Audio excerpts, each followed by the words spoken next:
When you say generating surplus, like describe how important that is to have a surplus. Yeah.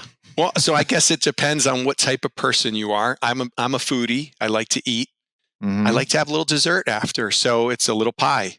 You go and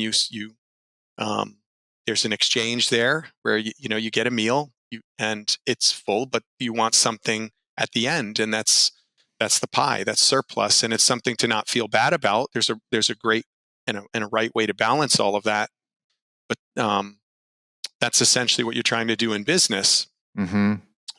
Is leave a little bit room, for some surplus, and then that surplus can fuel a lot of things, right? I don't know how specific you want to get today, but speaking in generalities, certainly want to put some aside first to pay yourself as an owner, because you're working hard, you're sacrificing, and you deserve to get paid.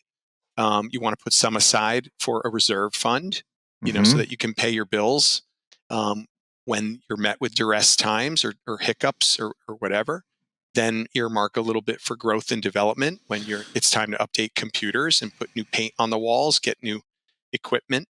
Yep. And then perhaps have a little bit earmarked for kind of a rainy day fund when kind of sometimes you need emergency money. When the snow hits in the Northeast, you're not going to be seeing patients that day, right?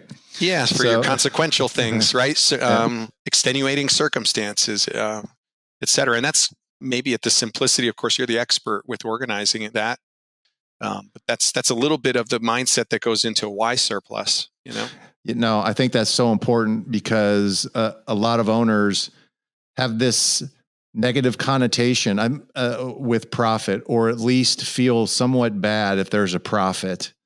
And I don't think they quite understand just how necessary it is if you want to have, number one, a good like household experience with money and finances and such, and you want to have a business that has the opportunity to grow and expand.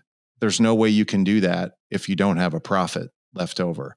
And I think a lot of people think that, oh my gosh, these owners are making so much money, but they don't really realize that a lot of that profit goes back into the business, goes into reserves, goes to pay taxes, for the practice owner, because you guys take the liability. So, the way that we look at profit, and I think you really described it really, really well, it's designed for these different segments, right? And it's not just this big lump sum that goes to this greedy owner that then just spends it on, boats and Lamborghinis. That's right. Yeah. Yeah, and it's playing that balance too. Realize, it doesn't mean you have to spend all of the surplus either and reinvesting it in your company, right? But get what you need, so that you can continue to grow and reinforce the great service that you're delivering to your community.